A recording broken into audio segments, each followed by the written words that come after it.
So hello friends, मैं शिवम और आप देख रहे हैं अपना यूट्यूब चैनल राइट क्लासेस 2.2। तो आज के हम इस वीडियो में बात करने वाले हैं कक्षा 10 यानी class 10th UP board class 10th में विज्ञान सब्जेक्ट यानी विज्ञान विषय में भौतिक विज्ञान यानी इंग्लिश में इसको क्या कहते हैं, इंग्लिश में हम लोग इसको बोलते हैं फिजिक्स। इसको हम लोग इंग्लिश में बोलते हैं फिजिक्स। फिजिक्स में हम लोग बात करने वाले हैं जो कि हम लोग का कंटिन्यू था प्रकाश चैप्टर यानी चैप्टर नंबर पहला हम लोग का कंटिन्यू था। ठीक, अभी ये लेक्चर नंबर 13 है। लेक्चर नंबर 14 तक लेक्चर नंबर 12 तक एकदम अच्छे से क्लियर करा दी गई है टॉपिक्स को। और यहाँ पर लेक्चर नंबर 12 में क्या पढ़ाया गया है आपको, प्रतिबिंब के बारे में। ठीक, प्रतिबिंब के बारे में, प्रतिबिंब के बारे में। ठीक, प्रतिबिंब के बारे में आपको पढ़ाया गया है लेक्चर नंबर 12 में।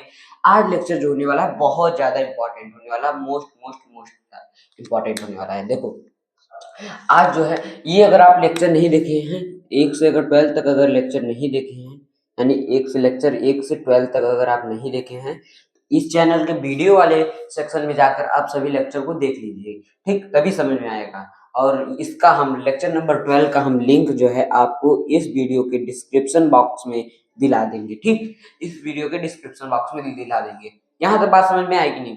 अब देखो आज का टॉपिक क्या है, आज हम किस किस टॉपिक के बारे में बात करेंगे। ठीक, आज का लक्ष्य, आज का लक्ष्य क्या है, क्या होने वाला है आज का लक्ष्य?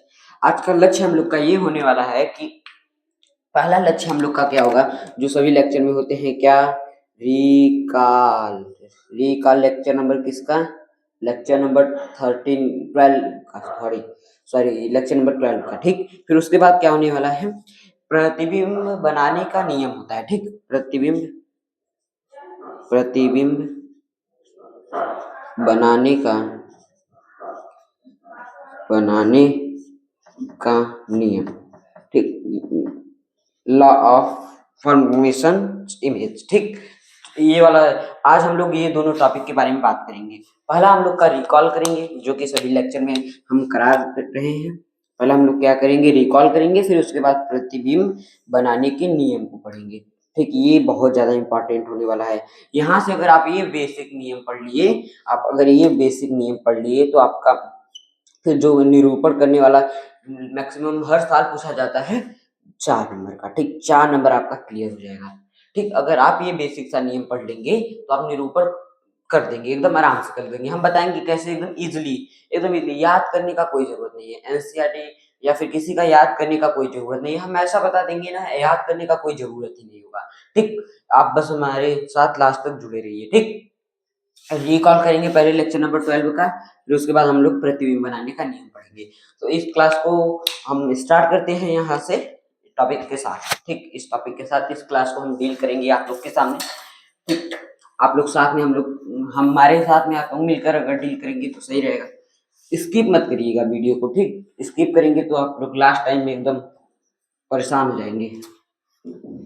अभी से मेहनत करना स्टार्ट कर दीजिए, लास्ट टाइम में आपको एकदम आराम से मेहनत, जैसे यहाँ अभी मेहनत करोगे ना, अब जो शुरू से मेहनत करता है लास्ट टाइम में बस थोड़ा सा स्पीड अप करना पड़ता है। देखो अभी थोड़ा मतलब स्पीड कम होगा चलेगा, लेकिन थोड़ा देखो जो स्टार्ट में होता है, स्टार्ट में स्पीड अगर आपका लो है, ठीक, स्पीड आपका लो है, स्पीड आपका क्या है, लो। ठीक, आपका स्पीड जो है लो है, अगर आप फिर थोड़ा सा स्पीड लो है यानी कि मैक्सिमम 3-4 घंटे बस इतना पढ़ते हो। ठीक, फिर अगर आप लास्ट टाइम में जो होगा स्पीड अगर आप बढ़ा देंगे ना, स्पीड थोड़ा सा अपना स्पीड इंक्रीज कर देंगे ना, तो कोई आपको रोक ही नहीं सकता। इतना लाने से 95+ लाने से कोई रोक ही नहीं सकता। आप चाहे जैसा स्टूडेंट हो, नॉर्मल हो जाए जैसा। ठीक, अगर आप स्टार्ट में स्पीड लो है तो कोई दिक्कत नहीं है, अगर स्पीड ज्यादा है तो और भी बेटर हो जाएगा, लेकिन लास्ट में इंक्रीज करना पड़ेगा। ठीक, अभी जितना पढ़ाया जा रहा है, देखो अभी 30 से मैक्सिमम 35 मिनट का वीडियो बन रहा है। ठीक, 30 से 35 मिनट का वीडियो आपको प्रोवाइड कराया जा रहा है। ठीक, अगर आप 30 से 35 मिनट की वीडियो को अगर आप अभी पूरा नहीं देख पा रहे हैं तो आगे जब होगा 1.5 घंटा 2 घंटा 3-4 घंटा ऐसे होगा तो आप लोग कैसे देखेंगे। अभी बैठने का एकदम ठान लीजिए कि बैठ लेंगे इतना टाइम तक। ठीक, बस अब देखो स्टार्ट करते हैं क्लास को। पहले रिकॉल से, रिकॉल में हम लोग पहले क्या करेंगे, हम लोग क्या पढ़ेंगे, देखो एक बार जल्दी से हम वो बस करा देते हैं रिकॉल में वो, क्योंकि इंपॉर्टेंट होने वाला है। क्या वो, देखो परिभाषाएं थोड़ा सा देखो, बहुत ज्यादा इंपॉर्टेंट है इसलिए हम करा दे रहे हैं, बार बार करा रहे हैं, मतलब बहुत ज्यादा इंपॉर्टेंट है। ठीक, देखो ऐसे होता है दर्पण, यहाँ पर इसके एक साइड ऐसे कलई होता है, इसके एक साइड ऐसे पेंट होता है, इसके एक साइड ऐसे पेंट होता है और इसके एक साइड ऐसे पेंट होता है, ऐसे पेंट होता है, कलई होता है। ठीक, ऐसे पेंट होता है। अब यहाँ पर क्या होता है, एक प्रिंसिपल एक्सिस होता है ऐसे, और यहाँ पर प्रिंसिपल एक्सिस पे यहाँ पर पी होता है यानी पोल होता है, फिर यहाँ पर एक होता है यफ, फिर यफ जो होता है इतना दूरी को हम लोग क्या बोलते हैं, फोकस दूरी। अभी कल बताना रह गया था, सॉरी फोकस दूरी, हाँ फोकस दूरी। देखो आज फोकस दूरी भी बता देंगे इसी में। ये होगा सी। अब देखो हम लोग का ये एफ, ये सी हो गया, ऐसे इसमें भी होगा, ऐसे ये प्रिंसिपल एक्सिस हो गया, ये हम लोग का पी हो जाएगा, यहाँ पर एफ हो जाएगा, यहाँ पर सी हो जाएगा, फिर यहाँ पर देखो ये तीन चीज हो गई। ठीक, यहाँ पर ये तीन चीज हो गई दोनों में। ये देखो जो ये फोकस होता है, ये जो फोकस होता है एक पॉइंट होता है, एक बिंदु होता है। फोकस क्या होता है, एक बिंदु होता है। और जो फोकस दूरी होता है यानी फोकस दूरी, यहाँ पर समझो क्या होता है फोकस दूरी। फोकस दूरी, फोकस दूरी जो होता है एक दूरी होता है, इसको हम लोग इंग्लिश में बोलते हैं फोकल लेंथ। फोकस लेंथ नहीं, फोकल लेंथ, लेंथ। ठीक, फोकल लेंथ। ये जो फोकल लेंथ हम लोग का होता है ये दूरी होता है, कहाँ से कहाँ तक की दूरी का हम लोग इसमें पढ़ेंगे। देखो ध्रुव, ये जो ध्रुव होता है यानी पी होता है जो, वह फोकस के बीच की दूरी, फोकस दोनों पॉइंट है कि नहीं, ध्रुव एक पॉइंट है, ध्रुव एक पॉइंट है और फोकस एक पॉइंट है, मिला देंगे तो ये हम लोग का दूरी बन जाएगा, यानी के बीच का दूरी। ठीक, यही हम लोग का होता है फोकस दूरी, बीच का दूरी। यानी किसके किसके बीच का दूरी हम लोग पढ़ेंगे, ध्रुव और फोकस के बीच का दूरी। इसमें देखो फोकस ये होता है, ध्रुव ये होता है, यानी यहाँ से यहाँ तक की दूरी को हम स्मॉल एफ से इसको हम डिनोट करते हैं। किससे दर्शाते हैं, ये इंपॉर्टेंट है, स्मॉल एफ से। ठीक, ये हम लोग हर जगह यूज करेंगे स्मॉल एफ। ठीक, ये एफ बिंदु है और ये एफ क्या होता है, फोकस दूरी, ये समझो बस, फोकस दूरी। अब देखो ये जो फोकस दूरी है, ये एफ जो है, ये जो बिंदु सी और पी का मध्य जो बिंदु होता है, यानी एक हम इसको रेखा पे समझेंगे, ये मान लो सी है और ये एफ पी है, सॉरी ना, इसका मिड पॉइंट जो होता है एफ, ये वाला एफ होता है यानी फोकस दूरी, इसका मिड पॉइंट ये एफ होता है। अब देखो इसका जब ये मिड पॉइंट होगा तो ये दोनों दूरियां बराबर होगी कि नहीं, जब अगर आपका ये रास्ता है, इसका कोई मिड पॉइंट है तो ये और ये दोनों इक्वल होगा कि नहीं, यानी कि ये और ये दोनों इक्वल हो जाएगा। ठीक, यानी कि सी एफ के बीच का दूरी इज इक्वल टू किसके बीच का दूरी, पी एफ के बीच का दूरी। ये दोनों इक्वल होगा कि नहीं, दोनों इक्वल होगा कि नहीं, सी एफ के बीच का दूरी और पी एफ के बीच का दूरी। तो हम ये भी एफ हो जाएगा तो ये भी एफ हो सकता है। ठीक, यानी कि हम यहाँ पर क्या कर सकते हैं, ये जब हम लोग का एफ है तो ये भी एफ हो जाएगा, यानी यहाँ पर जब ये मिड पॉइंट है, यानी कि ये और इसके बीच का दूरी हम लोग का एफ है, तो इसके और इसके बीच का भी तो दूरी एफ होगा, क्योंकि दोनों बराबर है, दोनों बराबर है तो दोनों के बीच की दूरियां हम लोग की बराबर होगी। ठीक, दोनों दोनों के बीच की जब हमारे पास दूरियां बराबर हो जाएंगी, यानी इसका भी एफ दूरी हो जाएगा, इसका भी एफ दूरी हो जाएगा, तो हम इसको अगर जोड़ देंगे तो हमारे पास देखो ये हम लोग का सी है। ठीक, ये हम लोग का सी है, यानी सी और यहाँ से यहाँ तक की दूरी को हम लोग क्या पढ़ रहे थे, आर, वक्रता त्रिज्या पढ़ रहे थे कि नहीं। इस यहाँ पर सी और यहाँ पर पी के बीच की दूरी को हम लोग आर बोलते हैं, यहाँ भी हम लोग आर बोलेंगे। ठीक, यहाँ तक की भी दूरी को हम लोग क्या बोलेंगे, आर बोलेंगे, यहाँ तक की भी दूरी को हम लोग आर बोलेंगे। कहीं भी हम लोग का त्रिज्या क्या होता है, समान होता है। ठीक, तो यहाँ तक ये समझ में आई, हम क्या कर रहे हैं यहाँ पर, ये जब हम यहाँ से यहाँ तक की दूरी हमारा एफ है, तो ये और ये दोनों मिड पॉइंट है, तो ये दूरी और ये दूरी बराबर होगा, तो ये भी हम लोग का एफ हो जाएगा कि नहीं, होगा। और यहाँ तक हम जानते हैं, यहाँ से यहाँ तक आर हम लोग का होता है, यानी कि अब हम इसको जोड़ दें, यानी यहाँ पर इतना बड़ा जो दूरी है इसको हम एक अच्छे से समझाते हैं। फोकस दूरी समझ में आया कि नहीं, फोकस दूरी समझ आ गया, किसके किसके बीच का दूरी ना। अब समझो इसको, यहाँ पर ऐसे समझो, ये जो रेखा है, क्या हमारे पास ये रेखा है, एक ये लाइन है, एक ये लाइन है ऐसे, यहाँ पर ये क्या है, पी है, और यहाँ पर ये क्या है, सी है। एडवांस लेवल तक देखो, सोचो बस, एडवांस लेवल तक देखो, ये क्या है, एफ, जो कि ये और ये दोनों दूरी बराबर होगी, क्यों, क्योंकि इसका मिड पॉइंट है, मध्य बिंदु होता है, मतलब एफ जो है हम लोग का, इसके बीच का दूरी और इसके बीच का दूरी समान होता है। ठीक, अब देखो यहाँ पर जो होगा सी और एफ के बीच का दूरी, सी और एफ के बीच का दूरी इज इक्वल टू हमारे एफ और पी के बीच का दूरी हो जाएगा। ठीक, ये दोनों समझ में आई कि नहीं चीजें, सी और एफ के बीच का जो दूरी होगा वो हमारा एफ और पी के बीच का दूरी होगा, ठीक। यानी ये अगर ये यहाँ से यहाँ तक का 1 मीटर होगा, यहाँ से यहाँ तक के बीच का दूरी 1 मीटर होगा, तो यहाँ से यहाँ तक के बीच की दूरी भी हम लोग का 1 मीटर होगा। लेकिन अगर हम यहाँ से यहाँ तक की दूरी हम लोग जानते हैं क्या होता है, एफ होता है। यानी फोकस और ध्रुव के बीच का दूरी हम लोग क्या जानते हैं, एफ होता है। तो ये भी हम लोग का एफ हो जाएगा, क्यों? क्योंकि दोनों बराबर होती है। अब देखो हम जानते हैं कि जो यहाँ से यहाँ तक की दूरी है, यानी ये जो दूरी है ये हम लोग का क्या है, आर है।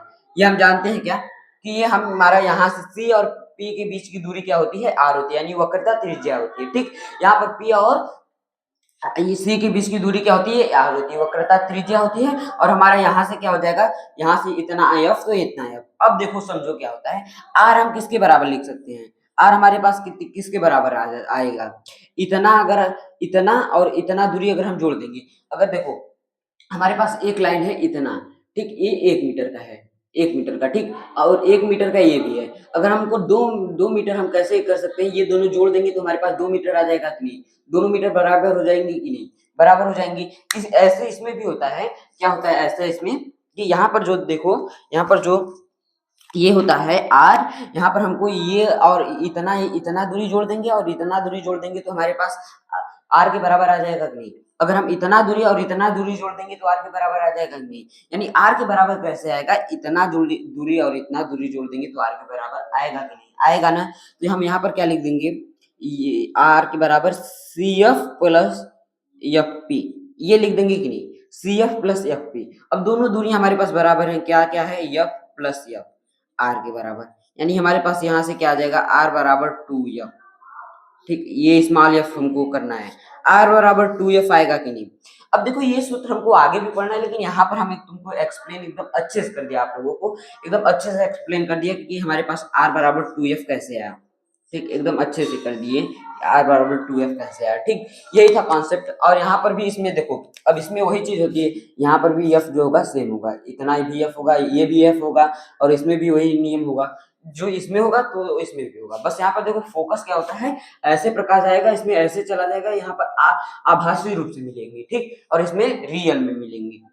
ये था हम लोग का थोड़ा सा अच्छे से कॉन्सेप्ट, ये था हम लोग का कॉन्सेप्ट। इसको हम आगे और अच्छे से बताएंगे। ये अगर नहीं समझ में आया तो अभी अभी नहीं समझ में आ रहा है तो कोई दिक्कत नहीं है, अभी ये नहीं समझ में आ रहा है तो कोई दिक्कत नहीं है, आगे एकदम अच्छे से और बताएंगे।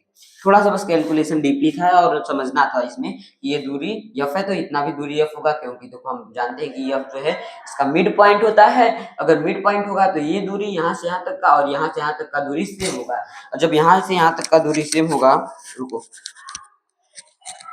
यहाँ से यहाँ तक की दूरी सेम होगा, यहाँ से यहाँ तक की दूरी, और ये हम जानते हैं आर होगा, तो हम यहाँ पर लिख देंगे F plus F is equal to R, यानी 2f plus is equal to are.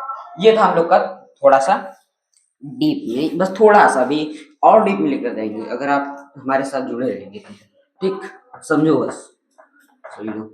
अब देखो हम लोग के पास कल हम बताए थे प्रतिबिंब के बारे में, प्रतिबिंब के बारे में हम कल क्या बताए थे, कल हम प्रतिबिंब के बारे में बताए थे, प्रतिबिंब यानी इमेज के बारे में, इमेज के बारे में हम ये बताए थे कि आप लोगों को जहां दो प्रकाश किरणें मिलती हैं, दो प्रकाश किरणें जहां जहां मिलेंगी हम लोग उसको क्या बोलेंगे, जहां ये देखो ये एक प्रकाश किरण यहाँ पर ऐसे आकर और यहाँ से एक प्रकाश किरण ऐसे आकर जहां पर मिलेंगी वहां पर हम लोग का इमेज क्रिएट हो जाएगा।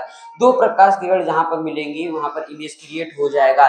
लेकिन परावर्तन वाला प्रकाश किरण है, ये नहीं कि आपतित वाला प्रकाश किरण अगर मिल जाएंगी तो वहां पर हम लोग का इमेज क्रिएट नहीं होगा। यानी अगर यहाँ पर कोई दर्पण नहीं है, यहाँ पर अगर मान लो कोई लेंस या फिर कोई चीज है, अगर ऐसे मिल रही है, अगर पहले अभी दर्पण समझो, अगर ऐसे मिलेंगी, यहाँ पर ऐसे ऐसे दर्पण है, यहाँ पर अगर प्रिंसिपल एक्सेस अगर ऐसे मिलेंगी तो हम लोग कहेंगे कि यहाँ पर इमेज क्रिएट होगा।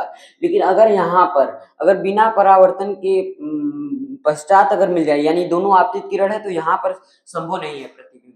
यानी जब दो परावर्तित किरण आपस में मिलेंगी तभी हम लोग का इमेज क्रिएट होगा, ठीक। जब दो परावर्तित किरण मिलेंगे तभी हम लोग का इमेज क्रिएट होगा। अगर यहाँ पर दो आपतित किरण मिलेंगी वहां पर इमेज हम लोग का क्रिएट नहीं होगा। यहाँ पर देखो आपतित किरण अगर मिलेंगी तो इमेज हम लोग का क्रिएट नहीं होगा, परावर्तित किरण मिलेंगी तो इमेज क्रिएट होगा। ये था हम लोग का थोड़ा सा। अब देखो यहाँ पर हम प्रतिबिंब क्या जानते हैं, यहाँ दो प्रकाश किरणें मिलती हैं, हम इसको कौन कौन से, यानी एक पढ़े थे हम लोग वास्तविक, एक हम पढ़े थे वास्तविक प्रतिबिंब, एक हम लोग पढ़े थे वास्तविक प्रतिबिंब, और एक पढ़े थे आभासी प्रतिबिंब।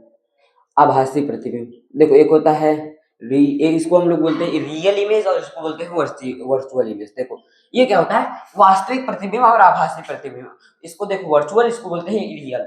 देखो वास्तविक प्रतिबिंब का होता है, यानी ये नाम से क्लियर है कि जिसमें प्रकाश की किरणें क्या हो, एकदम वास्तव में मिले, यानी कि कोई मतलब कि डॉटेड लाइन से ना मिले। यानी देखो ऐसे ऐसे ऐसे ऐसे बन रहा है, यहाँ पर ये परावर्तित होकर ऐसे आए रही है, ऐसे आ रही है, यहाँ पर मिले, यानी कि ये एकदम देखो रियल में मिले। डॉटेड लाइन होगा तो नहीं होगा, रियल में मिलेगी तब हम बोलेंगे कि हम लोग का ये क्या है, वास्तविक प्रतिबिंब है। ठीक, यहाँ पर ये हम लोग का वास्तविक प्रतिबिंब है। यानी यहाँ पर प्रकाश की किरणें कैसे मिलनी चाहिए, वास्तव में, वास्तव में। ठीक, वास्तव में प्रकाश की किरणें। अब देखो दूसरा पॉइंट हम इसको क्या पढ़े थे कि अगर वास्तविक प्रतिबिंब है तो हमको हमेशा प्रतिबिंब कैसा मिलेगा, उल्टा। अब हम कल एक बताए थे कि हम लोग को कोई चीज अगर दिखती है, अगर हम लोग को कोई चीज दिखती है तो वो तो वास्तव में दिखती है, लेकिन वो हम लोग के अंदर कैसे सीधी बन रही है, क्यों उल्टा नहीं बन रही है। लेकिन देखो हम बता दे रहे हैं यहाँ पर कि हम लोग को जो है, मतलब कि हम लोग किसी वस्तु को देखते हैं, अगर हम किसी वस्तु को देखेंगे तो हम लोग का प्रतिबिंब हमारी आईज में उल्टा ही बनता है। हम लोग अगर किसी वस्तु को देख रहे हैं, जैसे इसी प्रतिबिंब को देखें तो हम लोग के आईज में जो है ये प्रतिबिंब उल्टा ही बनेगा, यानी प्रतिबिंब ये उल्टा लिखा रहेगा, ऐसे लिखा रहेगा, कुछ ऐसे लिखा रहेगा। हम तो लिख ही नहीं पा रहे हैं, कैसे लिखा रहेगा, ऐसे लिखा रहेगा प्रतिबिंब, ऐसे ऐसे प्रतिबिंब ऐसे लिखा रहेगा।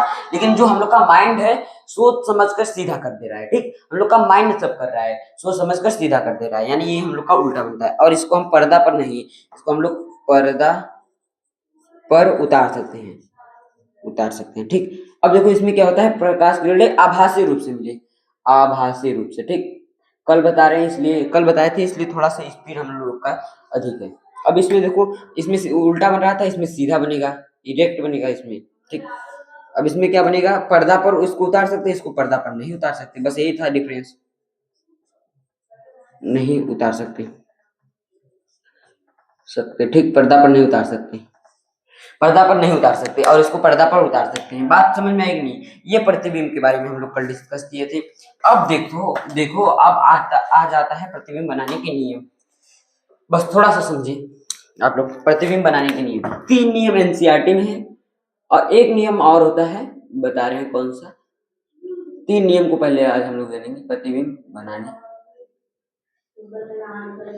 का नियम। ठीक, देखो प्रतिबिंब बनाने का नियम जो होता है, प्रतिबिंब बनाने का नियम क्या होता है, प्रतिबिंब बनाने का नियम 3 नियम होती है। पहला नियम क्या होता है, पहला हम लिखेंगे, यहाँ पर लिखेंगे प्रथम नियम, प्रथम नियम ऐसे, प्रथम नियम हम यहाँ पर लिखेंगे, प्रथम नियम यहाँ पर हम लिखेंगे, क्या लिखेंगे प्रथम नियम में, जो देखो अगर हम फोकस का क्या परिभाषा पढ़े हैं, फोकस का क्या परिभाषा पढ़े हैं, ऐसे पढ़े हैं ना फोकस का परिभाषा, यहाँ पर समझो फोकस का यही परिभाषा पढ़े हैं। ये क्या है हम लोग के पास, अवतल दर्पण, अवतल दर्पण है कि नहीं, कॉनकेव मिरर। ठीक, ये हम लोग का कॉनकेव मिरर है। इसमें हम लोग क्या पढ़े थे फोकस पढ़ते समय, कि कोई प्रकाश किरण अगर मुख्य अक्ष के समांतर चलेगी तो हमारा दर्पण से टकराने के बाद फोकस पर आप फोकस से गुजरेगी। लेकिन यहाँ पर हम एक और क्या पढ़े थे, इस दर्पण में यानी उत्तल दर्पण में हम लोग क्या पढ़े थे, फोकस से आती हुई प्रतीत होगी। ठीक, यहाँ से क्या हम लोग पढ़े थे, फोकस से गुजरेगी या फिर फोकस से आती हुई प्रतीत होगी। देखो ऐसे पढ़े थे, इसमें ऐसे जा रहा था, इसमें देखो प्रकाश की किरणें परावर्तन के बाद फोकस से रियल में जा रहा था, इसमें देखो फोकस की ओर आती हुई प्रतीत हो रही थी। यही हम लोग का प्रथम नियम है, बस जो फोकस का डिफिनेशन होता है वही हम लोग का प्रथम नियम है। यानी अगर कोई प्रकाश किरण मुख्य अक्ष के समांतर चल रही है, और कोई प्रकाश किरण मुख्य अक्ष के समांतर चल रही है, तो हमारा टकराने के बाद फोकस से जाएगी, लेकिन किसमें, अवतल दर्पण में, और फोकस से आती हुई प्रतीत होगी किसमें, उत्तल दर्पण में। ठीक, अब देखो हम इसको लिखेंगे कैसे, और यहाँ ये फिगर हम लोग थोड़ा सा अच्छे से बनाएंगे। फिगर पहले हम लिख देते हैं, क्या अच्छे से पहले लिख देते हैं, क्या लिख देते हैं, कोई प्रकाश किरण, कोई प्रकाश किरण, कोई प्रकाश किरण मुख्य अक्ष के समांतर चलने वाली, ऐसे लिखेंगे, ऐसे कोई प्रकाश किरण नहीं, हाँ लिख दो ऐसे ही, कोई प्रकाश किरण, ये नियम है ना, कोई प्रकाश किरण, कोई प्रकाश किरण जो है मुख्य अक्ष के समांतर, कोई प्रकाश किरण क्या है, मुख्य अक्ष के समांतर यानी पैरेलल, मुख्य अक्ष के समांतर चल रही है तो हम लोग का क्या होगा, मुख्य अक्ष के समांतर चल रही है तो परावर्तन के बाद क्या होगा, दर्पण से परावर्तन के बाद, ये तो बस फोकस का डेफिनेशन है इसलिए थोड़ा सा जल्दी पढ़ा रहे हैं। परावर्तन के बाद फोकस से होकर जाती है, फोकस से गुजरती है, लेकिन किस में, ये देखो इंपॉर्टेंट है, गुजरती है लेकिन किस में गुजरती है, ये हम लोग किस में जानते हैं किस में गुजरती है, यहाँ पर ये हम लोग का अवतल दर्पण में गुजरती है। अभी बता रहे हैं, बताए भी हैं, ये देखो फिर बता रहे हैं, अवतल दर्पण में, अवतल दर्पण में हम लोग का क्या होगा, फोकस से गुजरती है या फोकस से आती हुई प्रतीत होती है। प्रथम नियम है ये हम लोग का, फोकस से आती हुई प्रतीत होती है, आती हुई प्रतीत होती है, ठीक, प्रतीत होती है। किसमें ये होता है, उत्तल दर्पण में। किसमें ये होता है, उत्तल दर्पण में, उत्तल दर्पण में, ठीक। ये हम लोग का उत्तल दर्पण में, ये हम लोग का अवतल दर्पण में। Concave mirror, convex mirror, focus से आती हुई प्रतीत होगी तो किसमें होगा, उत्तल दर्पण में। फोकस से गुजरेगी तो हम लोग का किसमें होगा, अवतल दर्पण में। देखो अब फिगर क्या कैसे बनेगा, फिगर हम लोग का कैसे बनेगा, एक तो होगा ये हम लोग का कौन सा दर्पण, एक होगा हमारे पास कौन सा दर्पण, एक पहले हम लोग लेंगे अवतल दर्पण, फिर एक लेंगे उत्तल दर्पण, ठीक। एक है हम लोग के पास अवतल दर्पण यहाँ पर, और एक हम लेंगे उत्तल दर्पण, ऐसे, ठीक। सॉरी, थोड़ा सा इमेज ऐसे बनेगी।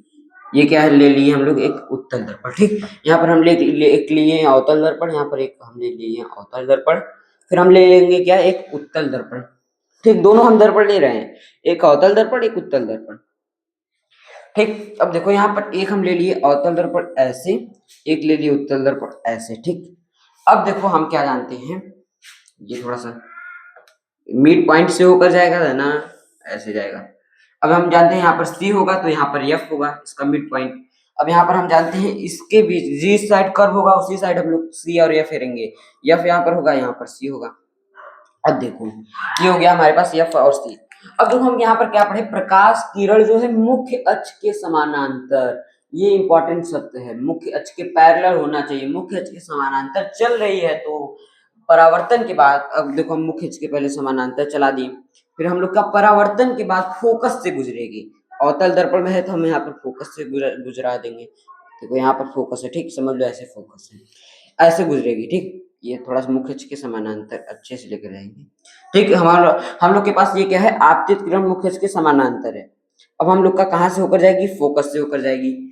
यहाँ पर देखो बीच में हम यहाँ पर ये क्या होता है, ये क्या होता है, बीच में एक डॉटेड लाइन यहाँ होता है, यानी हम लोग जानते हैं कि ये हम लोग का दर्पण होता है ऐसे, आपतित किरण परावर्तित किरण, यानी ये आपतित किरण है, ये परावर्तित किरण, ये आपतित किरण ये परावर्तित किरण, दोनों के बीच हम एक अभिलंब खींच सकते हैं, यानी ये हम लोग का काल्पनिक रेखा होती है, वही हम लोग का क्या है, ये नॉर्मल है, यानी जो ये होगा ये एंगल आई होगा और ये जो होगा एंगल आर होगा, ठीक। ये बात समझ में आएगी नहीं, यानी ये एंगल आई ये एंगल आर होगा। अब देखो इसमें क्या होता है, ये जो देखो मुख्य अक्ष के समानांतर चलेगी तो परावर्तन के बाद क्या होगी, फोकस से आती हुई प्रतीत होती, देखो फोकस से आएगी कैसे, ऐसे ऐसे ऐसे ऐसे फोकस से आती हुई, अब यहाँ से ऐसे जाएगी, यानी देखो यहाँ से ये जो होगा डॉटेड लाइन से होगा, क्योंकि ये देखो यहाँ पर कलई है, इसके इधर प्रकाश नहीं जा सकता, लेकिन आभासी रूप से जा रहा है, ठीक, वर्चुअल रूप से जा रहा है, ठीक। यहाँ से परावर्तित होने के बाद यहाँ पर चला गया, यानी हम यहाँ पर फिर यहाँ पर ऐसे डॉटेड लाइन से क्या कर देंगे, ये हम लोग का क्या हो जाएगा, अभिलंब हो जाएगा, यानी यहाँ पर हम इसको क्या बोलेंगे, ये देखो एंगल आई होगा हमेशा, क्या होगा, एंगल आई, आपतित किरण और अभिलंब के बीच एंगल आई नापा जाता है, यानी आपतन कोण मापा जाता है, और एंगल आर किसके किसके बीच में मापा जाता है, परावर्तित किरण और अभिलंब के बीच। ये हम लोग का पहला नियम था, ये हम लोग का प्रथम नियम था, ठीक। एकदम इजी था, एकदम इजी है कि नहीं। अब देखो यहाँ से यहाँ तक के बीच की हम लोग जानते हैं फोकस दूरी होती है, और यहाँ से यहाँ तक के बीच की दूरी हम लोग का फोकस दूरी होता है, ठीक। अब देखो ये आपतित किरण कहाँ से होकर जाएगी, फोकस से, ये लेकिन आभासी रूप से मिलेगी, ये हम लोग का अवतल दर्पण होगा, अवतल दर्पण, और ये हम लोग का उत्तल दर्पण, उत्तल दर्पण, ठीक। अब बढ़ते हैं आगे, अब बढ़ते हैं दूसरे नियम पे। ये नियम समझ में आया कि नहीं? ये नियम समझ में आया कि नहीं? प्रथम नियम था एकदम इजी था, एकदम बहुत ज्यादा इजी है, ठीक। ये था हम लोग का एकदम फोकस का परिभाषा है, ठीक। अब देखो दूसरा नियम क्या आता है हमारे पास। दूसरा नियम क्या आता है? दूसरा नियम हमारे पास क्या आता है ये देखेंगे हम लोग जल्दी। दूसरा नियम ये आता है, वही जो हम बताए ना उसी का उल्टा, एकदम एकदम उसी का उल्टा। देखो हम क्या बताए थे उसमें, उसमें हम क्या बताए थे? उसमें हम बताए थे ये कि अगर मुख्य अक्ष के समानांतर चलेगी तो फोकस से होकर गुजरेगी। अगर हम फोकस से होकर किसी प्रकाश की किरण को भेजें तो हम लोग का क्या होगी, परावर्तन के बाद वो समानांतर हो जाएगी। देखो ऐसे, उसमें हम लोग का क्या था, ये हम लोग एक दर्पण से समझते हैं ऐसे। ये हम लोग का उसमें क्या होता था, ऐसे प्रकाश किरण जा रही थी, फिर परावर्तन के बाद फोकस से होकर आ रही थी। अब देखो अब हम इधर से प्रकाश को भेजेंगे, यानी फोकस से अगर प्रकाश की किरण को हम भेजेंगे तो मतलब टकराने के बाद, दर्पण से टकराने के बाद वो हम लोग का क्या हो जाएगा, मुख्य अक्ष के समानांतर हो जाएगा। अब देखो इसको पहले लिखते हैं क्या, अभी देखो लिखकर अच्छे से समझा देंगे। यानी कोई प्रकाश किरण, कोई प्रकाश किरण फोकस से गुजारी जाती, फोकस से गुजरती है, फोकस की ओर, फोकस से गुजरती है, हाँ फोकस से आपतित होती है, आपतित होती है। किसमें फोकस से आपतित होगा? इसमें फोकस से आपतित होगा, अवतल दर्पण में, क्योंकि उसमें क्या होता है, रियल में होता है। यहाँ पर क्या लिखेंगे, ये लिखना इंपॉर्टेंट है, अभी समझा रहे कैसे। अवतल दर्पण में, अवतल दर्पण में, ठीक, अवतल दर्पण में फोकस से होकर जाएगी, अवतल दर्पण में फोकस से होकर जाएगी। कोई प्रकाश किरण फोकस से आपतित होती है, किसमें, अवतल दर्पण में, या फोकस की ओर, फोकस की ओर आपतित होती है। ये किसमें होगी, उत्तल दर्पण में, क्योंकि उसमें तो कलई पीछे होता है, तो कैसे फोकस से आपतित होगी, नहीं होगी ना, अभी समझा रहे हैं, अच्छे से समझाएंगे। आपतित, फोकस की ओर आपतित होती है, बस समझ लो, यही डिफिनीशन एकदम याद करने का कोई जरूरत नहीं है, ठीक। किसमें होगी, उत्तल दर्पण में, उत्तल दर्पण में, ठीक, उत्तल दर्पण में ये हम लोग का होगा क्या, इसमें हम लोग का उत्तल दर्पण में क्या होगा, फोकस की ओर आपतित होती है उत्तल दर्पण में।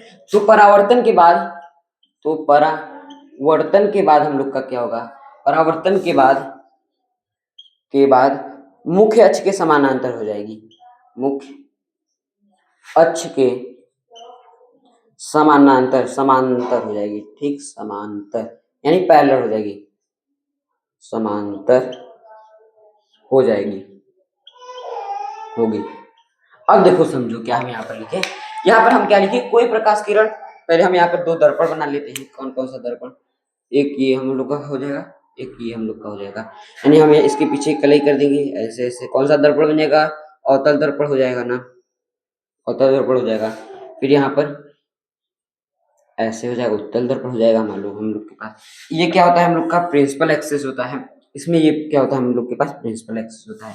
अब देखो इसमें क्या होता है, ये तो हम लोग का P होता है, या ये हम लोग का F होता है, ये हम लोग का C होता है। अब इसमें हम लोग क्या करेंगे, प्रकाश किरण कैसे भेजेंगे, देखो यहाँ पर क्या कर रहा है, यहाँ पर क्या कर रहा है, प्रकाश किरण कैसे भेजेंगे, कोई प्रकाश किरण फोकस से आपतित होती है। अवतल दर्पण में फोकस से अगर हम आपतित करेंगे, कोई प्रकाश किरण ऐसे फोकस से आपतित करेंगे ना, फोकस से आपतित करेंगे तो क्या होगा, देखो यहाँ पर क्या होगा, फोकस की ओर आपतित होती है। अब यहाँ पर भी हमने यहाँ पर देख ले, ये हम लोग का F है और हम लोग का AC।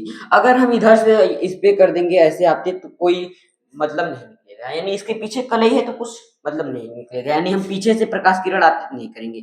यहाँ पर हम इसलिए यहाँ पर क्या परिभाषा में लिखे हैं, फोकस की ओर आपतित होती है। अगर ऐसे फोकस की ओर आपतित होगी, ऐसे ये प्रकाश किरण ऐसे फोकस की ओर आपतित होगी, तो हम लोग का क्या होगा, परावर्तन के बाद देखो ये इससे भी हम फोकस, देखो यहाँ पर हम क्या किए, फोकस से आपतित करा दिए, हम यहाँ पर फोकस की ओर आपतित करा दिए, ठीक।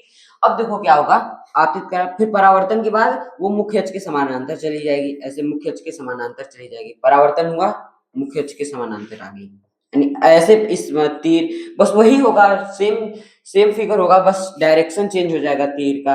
कैसे हो जाएगा, तीर का डायरेक्शन ऐसे हो जाएगा। इस पे हम क्या कर रहे हैं, फोकस से आपतित करा रहे हैं, यानी फोकस से आपतित करा रहे हैं परावर्तन के बाद यहाँ पर क्या हो जाएगा, ये डायरेक्शन चेंज हो जाएगा। अब इसमें देखो हम फोकस की ओर आपतित करा रहे हैं, फिर परावर्तन के बाद यहाँ पर हम लोग का डायरेक्शन चेंज हो जाएगा। और एक बड़ा बदलाव होगा, क्या बड़ा बदलाव होगा कि देखो अब हम इसके बीच क्या खींचेंगे, अभिलंब खींच देंगे। ऐसे हम इसके बीच क्या खींच देंगे, अभिलंब। उसमें तो हम लोग का आई ये हो रहा था, आर ये हो रहा था, लेकिन इसमें देखो आई ये होगा, क्योंकि देखो इसमें हम आपतित किरण का डायरेक्शन बदल गया है, इस साइड से आपतित किरण का डायरेक्शन हो गया है, इसलिए ये एंगल आई हो जाएगा और ये एंगल आर हो जाएगा, यानी कि यहाँ पर ये डायरेक्शन चेंज हो गया। वैसे इसमें भी होगा, ये एंगल आई हो जाएगा और ये एंगल आर हो जाएगा। ठीक, सेम चीजें होगी। ठीक, यहाँ पर हम लोग क्या समझे, फिर से समझा दे रहे हैं। ये फिगर थोड़ा सा अच्छा नहीं बना है, सभी लोग फिगर बना लेंगे साथ में। ठीक, ये समझने के लिए बहुत ज्यादा इंपॉर्टेंट होता है फिगर। यहाँ पर हम लोग फिगर बना लेंगे, ऐसे फिगर हम लोग बनाएंगे, ऐसे फिर ऐसे। यहाँ पर जो होगा एंगल, ये हम लोग का आई होगा और ये हम लोग का एंगल आर। समझ में नहीं आ रहा होगा, लेकिन समझ लो बस। ठीक, ऐसे समझ में आया। हम लोग क्या समझे, कोई प्रकाश किरण अगर हम लोग का फोकस, हम लोग का कोई प्रकाश किरण फोकस से आपतित होगी, देखो यहाँ पर फोकस से आपतित होगी, लेकिन किस में, अवतल दर्पण में। यहाँ पर अवतल दर्पण में अगर फोकस से आपतित होगी या फोकस की ओर आपतित हो रही है, देखो ये प्रकाश किरण कहाँ जा रही है, फोकस की ओर जा रही है ना, फोकस की ओर आपतित हो रही है, तो हम लोग का उत्तल दर्पण में क्या होगा, परावर्तन के बाद मुख्य के समानांतर हो जाएगा। वही काम इसमें भी होगा। ठीक, वही काम इसमें भी होगा। समझ में आया दूसरा नियम, ये बहुत ज्यादा इंपॉर्टेंट होगा। ये दोनों नियम बस मैक्सिमम हम इसी दोनों नियम का यूज करेंगे। मैक्सिमम जो हम अभी बताएं 1 और 2 का यूज करेंगे, तीसरे का भी यूज करेंगे, लेकिन टाइम टाइम पर। तीसरा जो है इंपॉर्टेंट थोड़ा सा है, उसको भी समझ लेते हैं, इसको इरेज करते हैं अभी। देखो समझो, सभी लोग अच्छे से समझेंगे हम क्या समझा रहे हैं। देखो अब तीसरा नियम क्या है, चौथा नियम रेफरेंस बुक में है, तो उसको हम लिखेंगे नहीं, बस समझा देंगे। ठीक, यहाँ पर तीसरा नियम क्या है। अब तीसरा नियम का इससे कोई मतलब नहीं है। जैसे पहला और दूसरा एक दूसरे से कोरिलेट हो रहा था ना, वैसे ये नहीं हुआ, बस समझो। तृतीय नियम में क्या होता है, तृतीय नियम में जो होगा, हम लोग का एक पहले हम दर्पण ले लेते हैं, गोली दर्पण, ऐसे ऐसे ऐसे ऐसे, ऐसे, ऐसे। ठीक, यहाँ पर क्या होगा, ये जो देखो सी होगा, ये एफ होगा। अब देखो इसमें अगर हम प्रकाश किरण हम फोकस से भेज रहे थे, तो यहाँ पर हम लोग का क्या हो रहा था, मुख्य अक्ष के समानांतर। अगर हम इसमें प्रकाश किरण इस बिंदु से भेजें, यानी कि वक्रता केंद्र से अगर हम भेजेंगे, तो डायरेक्ट उसी डायरेक्शन में आ जाएगा, यानी जिस डायरेक्शन में जाएगा उसी डायरेक्शन में आ जाएगा, यानी कि वक्रता केंद्र से जाएगा तो वक्रता केंद्र से ही आ जाएगा। ठीक, वक्रता केंद्र से अगर जाएगा तो वक्रता केंद्र से आ जाएगा। बात समझ में आया। अगर ये वक्रता केंद्र से जाएगा, यानी ये देखो, अगर वक्रता केंद्र से प्रकाश किरण जाएगा तो वक्रता केंद्र की ओर आप वापस चला आएगा। अब देखो इसको हम क्या पहले लिखते हैं, फिर हम तुमको समझाते हैं सभी लोग को। यहाँ पर हम इसको लिखेंगे क्या, यहाँ पर लिखेंगे कोई प्रकाश किरण, कोई प्रकाश किरण दर्पण के वक्रता केंद्र यानी सी से आपतित हो रही है, आपतित। लेकिन किसमें सी से आपतित होगा, इसमें देखो सी से रियल, इसमें देखो सी जो है यहाँ पर मिल जा रहा है, इसमें सी दर्पण के इस साइड यानी कलई की साइड सी नहीं है, इसमें मतलब परावर्तक पृष्ठ की ओर सी है, इसलिए इसमें तो हमको डायरेक्ट मिल जा रहा है। अभी देखो इसमें डायरेक्ट मिल जा रहा है, लेकिन अगर हमको इस साइड में लेंगे, यानी कि यहाँ पर देखो कलई इस साइड है, इसलिए यहाँ इससे परावर्तन नहीं होगा, तो हम इसमें बोलेंगे कि वक्रता केंद्र की ओर। जैसे उसमें फोकस की ओर बोल रहे थे, इसमें हम वक्रता केंद्र की ओर आपतित बोलेंगे। अभी समझा रहे हैं। ठीक, पहले समझ लो इसको।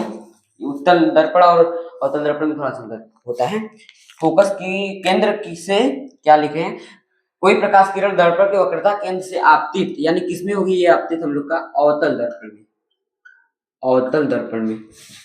ठीक, ये हम लोग का किसमें होगी, अवतल दर्पण में। अवतल दर्पण में आपतित या वक्रता केंद्र की ओर आपतित होती है, वक्रता केंद्र की ओर आपतित होती है, वक्रता केंद्र की ओर आपतित होती है, की ओर आपतित होती है। ये किसमें होगा, जब जहां की ओर लिख दें वहां पर हम लोग का क्या होगा, उत्तल दर्पण हो जाएगा। ठीक, यहाँ पर हम लोग इसमें क्या लिखेंगे, उत्तल दर्पण, क्योंकि इस साइड कलई होता है। की ओर इसलिए लगाएं कि जिस साइड से मतलब जिस साइड फोकस होता है वक्रता केंद्र होता है उस साइड हम लोग का कलई होता है, इसलिए हम वहां पर क्या लगाए की ओर। ठीक, की ओर किसमें होगा उत्तल दर्पण में। आपतित होती है परावर्तन के बाद, परावर्तन के बाद पुनः वक्रता केंद्र से वक्रता केंद्र से लौट जाएगी। बात समझिए जाएगी, बात समझिए क्या हुआ इसमें। क्या होगा कि अगर देखो कोई, ये क्या हो गया हमारे पास एक दर्पण हो गया ऐसे, एक ये तो हमारे पास एक हो गया उत्तल दर्पण, यहाँ पर हम लोग जानते हैं सी, यहाँ पर जानते हैं क्या एफ। ठीक, यहाँ पर सी ऊपर लिख देते हैं। ठीक, अब यहाँ पर हम क्या जानते हैं, ये हमारे पास क्या है, ये हमारे पास क्या है, ये हमारे पास क्या है, ये हमारे पास उत्तल दर्पण है। ठीक, यहाँ पर हम जानते हैं यहाँ पर हमारे पास एफ हो जाएगा और यहाँ पर हमारे पास सी हो जाएगा। ठीक, यहाँ पर हमारे पास सी हो जाएगा। अब देखो क्या होता है इसमें, हम लोग क्या जाने कि यहाँ पर कोई प्रकाश किरण वक्रता केंद्र से आपतित होगी। अगर हम कोई प्रकाश किरण लिए, अगर कोई हम प्रकाश किरण लिए, ये हमारा वक्रता केंद्र से आपतित होगी, यानी ऐसे तीर का डायरेक्शन लगाएंगे। ये अगर हमारे पास वक्रता केंद्र से आपतित होगी तो या वक्रता केंद्र की ओर, अब देखो यहाँ पर ये वक्रता केंद्र की ओर कैसे जाएगा, ऐसे जाएगा ना, ऐसे जाएगा, फिर ऐसे ऐसे ऐसे ऐसे, ऐसे वक्रता केंद्र की ओर ऐसे जाएगा। इसमें इसमें रियल में अगर इस साइड अगर कलई नहीं होता तो हम डायरेक्ट कर सकते हैं इस साइड से, लेकिन इस साइड कलई, इसलिए हम क्या कहेंगे वक्रता केंद्र की ओर जा रही है। ठीक, यहाँ पर ये ऐसे जाएगी।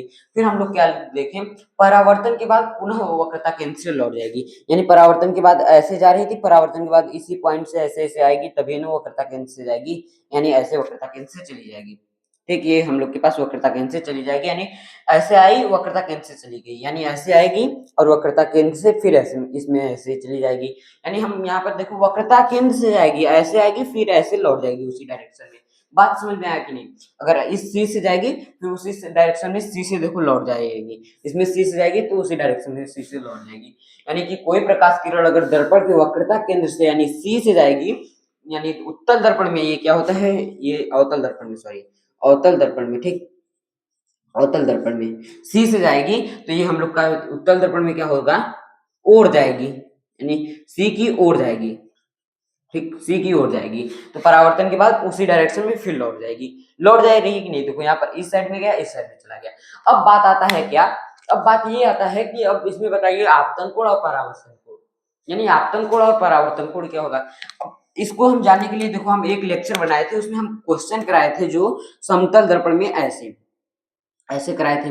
देखो उसमें प्रकाश किरण ऐसे लंबवत पड़ रही थी, ऐसे आपतित हो रही थी, उसी डायरेक्शन में चली जा रही थी। उसको पहले समझो, जिस डायरेक्शन में आ रही थी यानी लंबवत आ रही थी, उसी डायरेक्शन में चली जा रही थी। इसमें हम बताए थे कि 90 अंश नहीं होगा, इसमें हम बताए थे एंगल आई का मान जो होगा 0 होगा। जो अगर नहीं देखा हो तो वो यहाँ से जाएगा, तुरंत देख लीजिएगा, वहां पर एंगल आई का मान जो होगा वो 0 हो जाएगा, क्योंकि अभिलंब और आपतन कोण के बीच, आपतन कोण क्या होता है, अभिलंब और आपतित किरण के बीच जो होता है कोण वो होता है। यहाँ पर अभिलंब जो होगा और आपतित किरण के बीच का कोण जो होगा हम लोग के पास 0 हो जाएगा, इसलिए एंगल आर भी हम लोग का 0 हो जाएगा। ठीक, यहाँ पर जो होगा वही कॉमन चीज यहाँ पर भी होगा, क्या होगा वही कॉमन चीज। इसमें भी अगर पूछा जाता है, ये ऑप्शन में अगर पूछा जाता है, थोड़ा सा डिफिकल्ट होता है लेकिन ये बहुत ज्यादा इंपॉर्टेंट होता है। इसमें अगर ये अगर क्वेश्चन दे देगा कोई, अगर प्रकाश किरण वक्रता केंद्र से जा रही है उत्तल दर्पण या अवतल दर्पण में, तो उसका आपतन कोण अगर पूछ दिया, हम एकदम एडवांस लेवल तक क्वेश्चन कराएंगे, एकदम एडवांस तक। आपतन कोण जो होगा, यानी आपतन कोण यानी एंगल ऑफ इंसिडेंस जो होगा वो 0 होगा, यानी एंगल आई का जो मान होगा वो हमारे पास क्या होगा, 0 होगा। एंगल आई का जो मान होगा वो हमारे पास 0 होगा, ये पूछ सकता है। और परावर्तन कोण का भी मान पूछ सकता है, परावर्तन कोण का भी मान 0 होगा, क्योंकि आपतन कोण और परावर्तन कोण का मान बराबर होता है। आपतन कोण और परावर्तन कोण पूछा भी होगा, यहाँ पर आई। ठीक, यहाँ पर आपतन कोण और परावर्तन कोण का मान 0 हो जाएगा। सेम चीजें इसमें भी होंगी। देखो आपतन कोण और परावर्तन कोण के बीच 0 अंश बनेगा। अगर पूछ देगा ऐसे कि आपतन कोण और परावर्तन कोण के बीच का मान बताओ, नहीं सॉरी, आपतित किरण और परावर्तित किरण के बीच का मान, तो यहाँ पर जिस डायरेक्शन में जा रही है उसी डायरेक्शन में आ जा रही है, तो हम क्या बोलेंगे, शून्य, उसमें भी शून्य हो जाएगा। ठीक, ये पूछा जाता है आपतन कोण और परावर्तन कोण के बाद। ऐसे क्वेश्चन पूछा जाता है, कोई प्रकाश किरण दर्पण की वक्रता केंद्र से आपतित हो रही है, किस दर्पण, अगर कोई दर्पण दे दिया, अवतल दर्पण या फिर कोई दर्पण दे दिया, नाम भी नहीं दिया है, तब पर भी कोई दिक्कत नहीं है। अगर कोई प्रकाश किरण दर्पण, ये वाला क्वेश्चन हम शामिल करेंगे, ठीक, जब हम इसका एक्सरसाइज कराएंगे तो ये वाला क्वेश्चन शामिल करेंगे। कोई प्रकाश किरण हाँ, कोई प्रकाश किरण दर्पण के वक्रता केंद्र, यानी ऐसे दे देगा, कोई प्रकाश किरण अवतल दर्पण के वक्रता केंद्र से होकर जा रही है, आपतित हो रही है, तो उसमें हम लोग का बताइए कि आपतन कोण कितना होगा, 0 डिग्री, 90 डिग्री, ऐसे होगा। ठीक, कि न्यून कोण, सम कोण, ऐसे ऐसे देगा, इसमें कोण नहीं देगा, ऐसे नाम दे देगा फंसाने के लिए। शून्य कोण दे देगा, या सम कोण दे देगा, या सम कोण दे देगा, क्या दे देगा, न्यून कोण दे देगा, ऐसे ऐसे देगा कि फंस जाएंगे। यहाँ पर बच्चे क्या फंसेंगे, ऐसे तो बना लेंगे चित्र, लेकिन सभी लोग ऐसे लंबवत नापने लगेंगे, ऐसे लंबवत मापेंगे, तो यहाँ पर कहेंगे सर यहाँ पर न्यून कोण बन रहा है, लेकिन वो चीज नहीं होती, ये चीज होती है। ठीक, आपतन कोण का मान। अब देखो एक जो रेफरेंस बुक में आता है वो वाला हम नियम समझ लेते हैं, क्या होता है, इसको इरेज करते हैं। फिर क्या आता है रेफरेंस बुक में, बस उसको समझ लो, वो लिखने की कोई जरूरत, अगर यूज बस इसी 3 से हम कर वो इमेज क्रिएट करा सकते हैं, उसका भी यूज कर लेंगे, तब पर भी कोई दिक्कत नहीं होगा। देखो ये अगर क्या है, हमारे पास अवतल दर्पण है, ये हमारे पास क्या है, अवतल दर्पण है। ठीक, ये हमारे पास अवतल दर्पण है, ये हमारे पास उत्तल दर्पण है। ठीक, इसमें क्या होता है, बस समझ लो, बस थोड़ा सा समझ लो, बस इसी के बाद क्लास एंड करेंगे।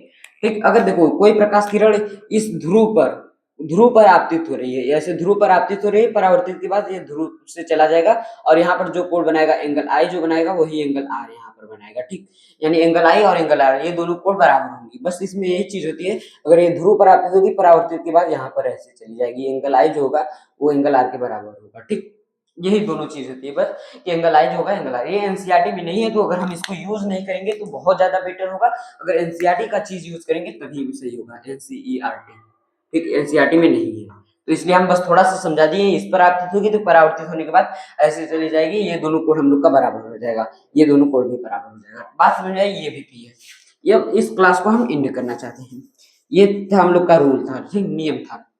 इस क्लास को एंड करते हैं, सभी लेक्चर देख के आइएगा, अगला लेक्चर में बवाल होने वाला है, एकदम बवाल मचा देंगे। ठीक, इमेज आप लोग अपने से क्रिएट करेंगे, हम जो कराएंगे वो नहीं करेंगे, हम अपने से जो वो रूल, हम एक रूल बताएंगे, आप 3 रूल से कर लीजिए। ठीक, ऐसा होगा। ठीक, इस क्लास को यही एंड करते हैं फिर। So thank you so much for watching.